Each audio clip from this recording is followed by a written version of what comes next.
And now I'd like to welcome John Glass to be our pastor this morning and share more of his part of the Bible we've been working through. Thank you, John.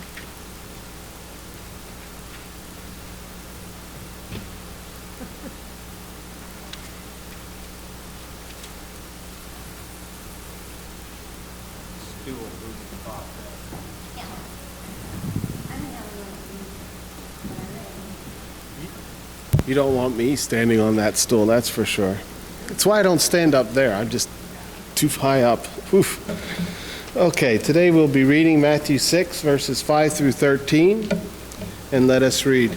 And whenever you pray, do not be like the hypocrites, for they love to stand and pray in the synagogues and at the street corners, so that they may be seen by others. Truly, I tell you, they have received their reward. But whenever you pray, go into your room and shut the door and pray to your Father who is in secret. And your Father who sees in secret will reward you. When you are praying, do not heap up empty phrases as the Gentiles do, for they think they will be heard because of their many words. Do not be like them, for your Father knows what you need before you ask him. Pray then in this way: Our Father in heaven, may your name be revered as holy. May your kingdom come. May your will be done on earth as it is in heaven. Give us today our daily bread, and forgive us our debts, as we have also forgiven our debtors. And do not bring us to the time of trial, but rescue us from the evil one. May God add his blessing to the reading of his word. Put on the microphone. Give me a second.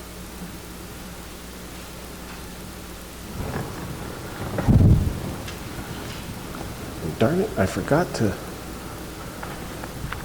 fire up my remote. I swear this thing is my bane, isn't it, man? Every week it's not one thing, it's another. Okay, now let us begin. First of all, thank you for that wonderful music, touching song, and actually kind of touches on the subject of the Lord's Prayer, which is not quite the sermon, the message of today, but it will be next week, next time I speak, and who knows how many times after that. So I'll explain a little bit later. But today we are definitely continuing the Sermon on the Mount, which I have called A Greater Righteousness. Today's part 7. And today we'll be discussing righteousness and religious practices, the question of prayer and fasting. I cannot speak today. Righteousness and religious practices, you might say that these are religious things that happen between us and God. And after this section, there's another section I've called righteousness and relationships. That's between us and our fellow men. But that is our religious life, which is our daily life. I'm sure you can understand what I mean when I say that. Our religious life and our daily life ought to be one. Our relationship with God and our relationship with others are really the same thing. So that's why I've been calling this what I've called it. But today we're going to be discussing prayer and fasting together. Last week we covered generosity, or almsgiving is the old-fashioned word. But really it's about generosity to people who need our generosity. And let's move onward into the verses. This time I'm going to read them as I have been from a different translation. And by the way, I saw this morning. I've got one more copy left of the Sermon on the Mount if somebody wants it in this newer translation. It was done by the BibleProject.com. And they're I don't know, scholars, I guess I should use the word. It's different, and it's different on purpose. Because it's designed to, as you read these very familiar verses, to make you stop and think, now that's an unusual word, I wasn't expecting that. Why do they use that word? And get you to think about it. And that's why I'm doing what I'm doing, using this translation.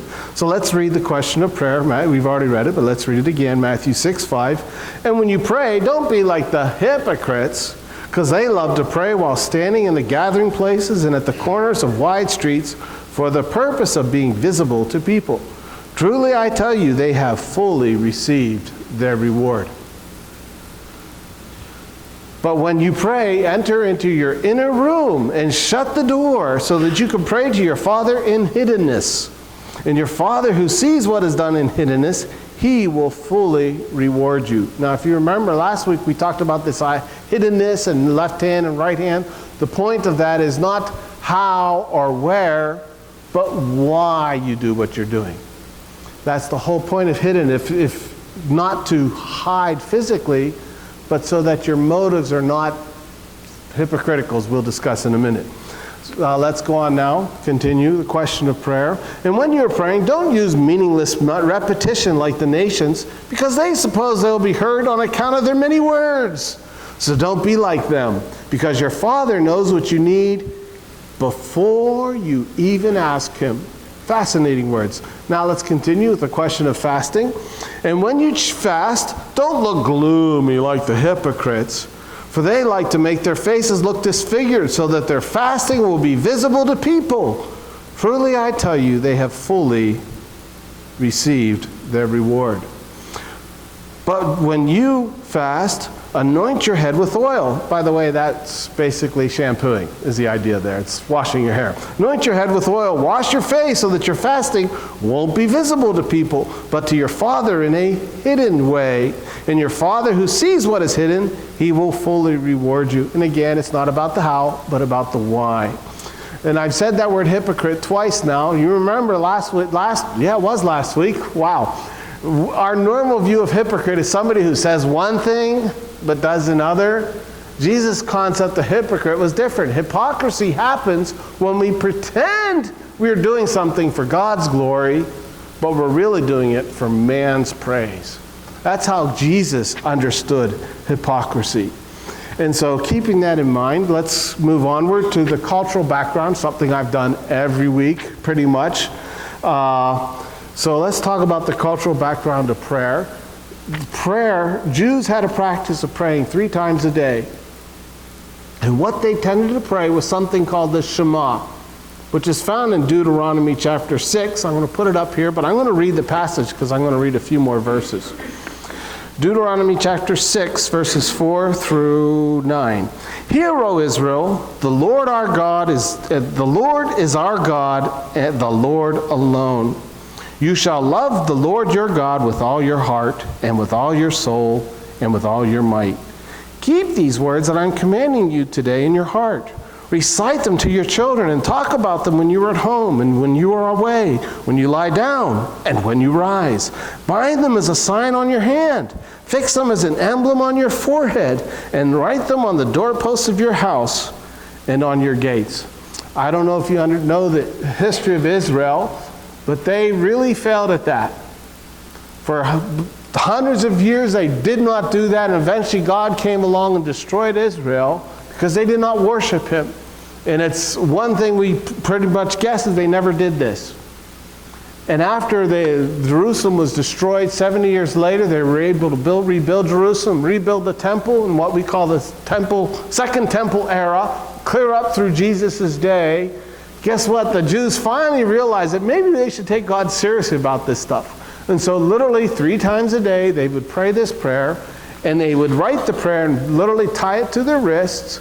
They'd wear it around their forehead, and they literally would write it on the sides of their houses. So they finally got the idea that maybe we should be taking this more seriously the second time around, when God gave them a second time. Unfortunately, we know they also got very legalistic about it, but that's another story.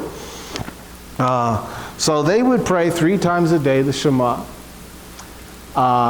Regarding fasting, there's only one time in the Old Testament that God tells the Jewish people, the Hebrew people, to fast, and that was on the Day of Atonement, when they were to fast and mourn for their sins, and they would sacrifice a sheep for the whole nation to atone for their sins, and that was a day they were supposed to fast. So it was one time a year, but fasting we see fairly frequently in the Bible, and it is very frequently connected with praying or mourning. And I want to give 2 examples from the Old Testament. Fairly long, unfortunately. First one is 1 Samuel chapter 7, and I suppose I should warn you, I'm going to be reading several long passages today. That's unusual for me, at least here, but today I kind of have to do that. Well, okay, I want to do it because there's some interesting passages, and this is one of them. And Samuel said, "Gather all Israel at Mizpah, and I will pray to the Lord for you." So there we see Samuel praying. So they gathered at Mizpah and drew water and poured it out before the Lord. They fasted that day, and said, "We have sinned against the Lord." And Samuel judged the people of Israel at Mizpah. This is one of those times of revival where Israel had reached a point they were so bad off, and God called Samuel to judge them. And they said, "We want God back in our lives." So Samuel said, "Okay, if that's true, then do this." And they did it. So he prayed for them, and they fasted and prayed out of mourning for their sins and for their sinful ways. And that's what happened there. The second passage is slightly different. No, it's very different. I take that back. This is what happened when David, before he became king, Saul had been king. This one's for Wilbur. Saul had been king, and he died. And this is what happened when he died. Then David took hold of his clothes when he learned about Saul's death and tore them. And all the men who were with him did the same.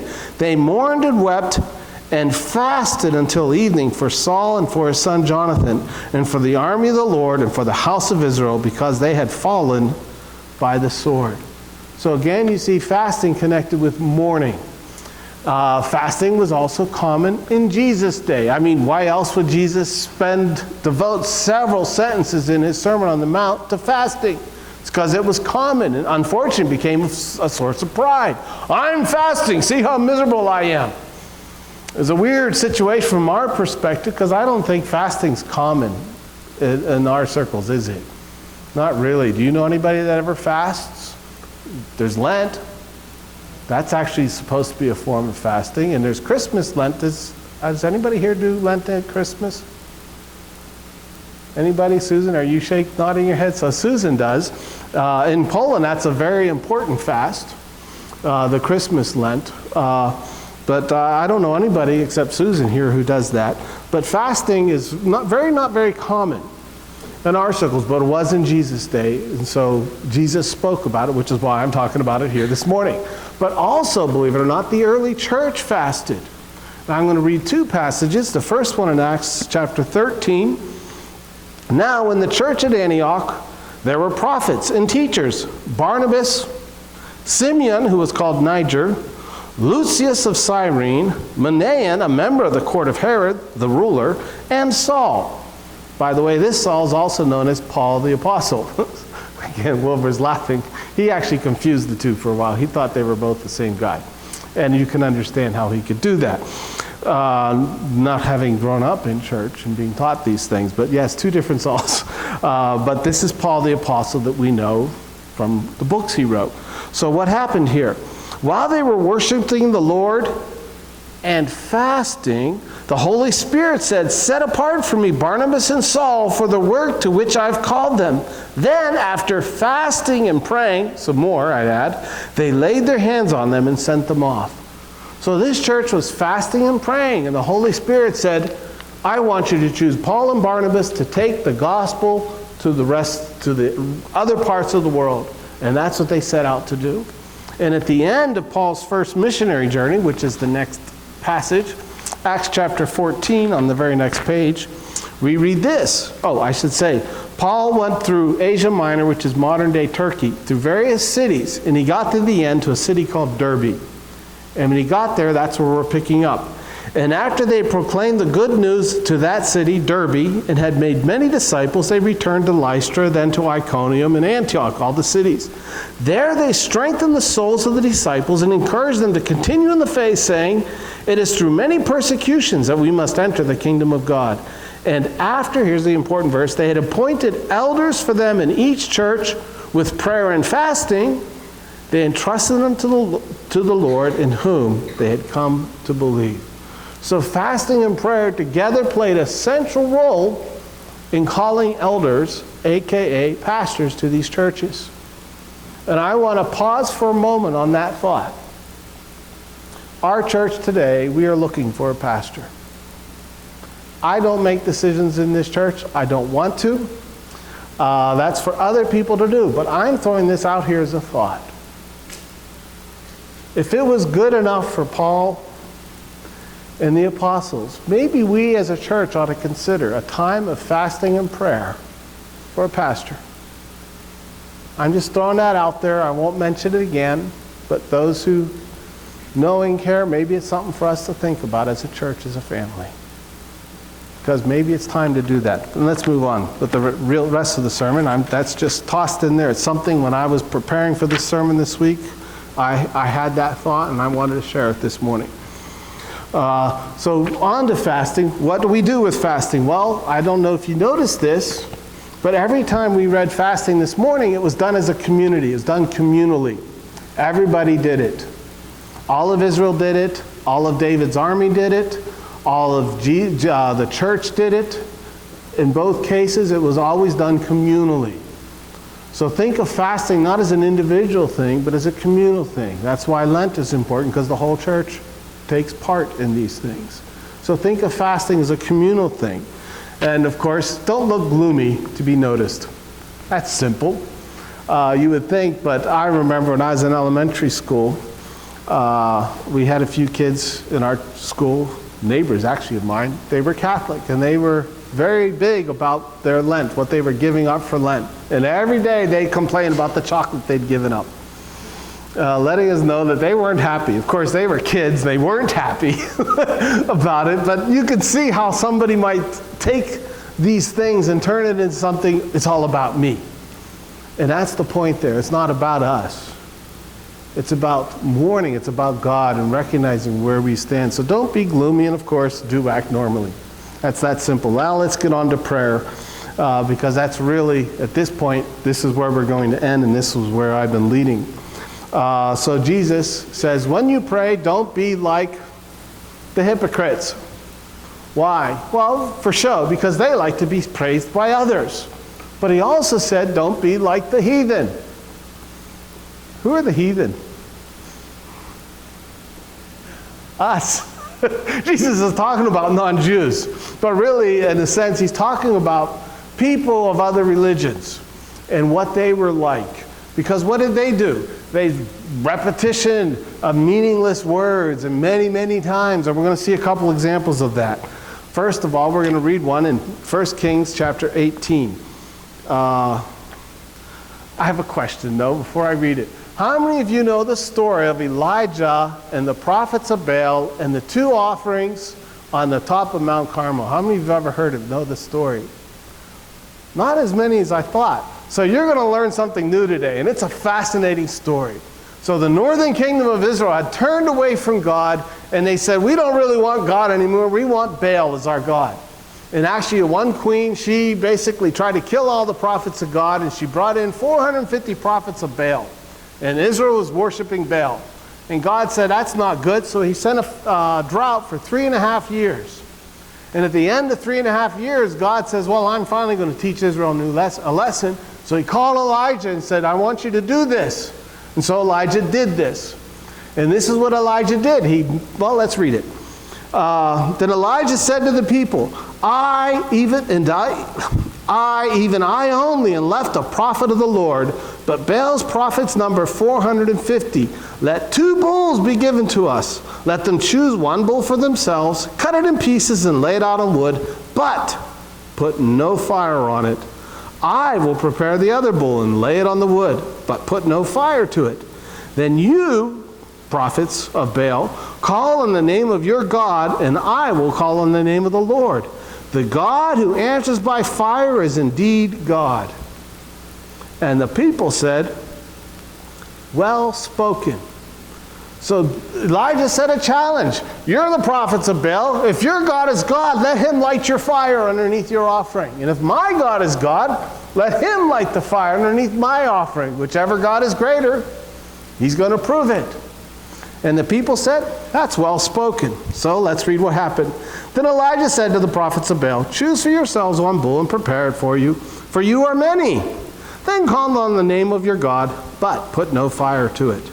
So they took the bull that was given them, prepared it, and called on the name of Baal from morning until noon, crying, "O Baal, answer us!" But there was no voice and no answer. They limped about the altar that they made, basically a weird dancing. And at noon, Elijah mocked them, saying, "Cry aloud, i.e., cry louder. Surely he is a god. Either he is meditating, or he has wandered away." That wandered away, maybe I shouldn't say this, but that's a polite way of saying maybe he's using the water closet. Okay? That's really what he meant. Or he's on a journey, or perhaps he's asleep and must be awakened. So he's really mocking these guys. And what do? Then they cry aloud, as was their custom. They cut themselves with swords and lances until the blood gushed over them.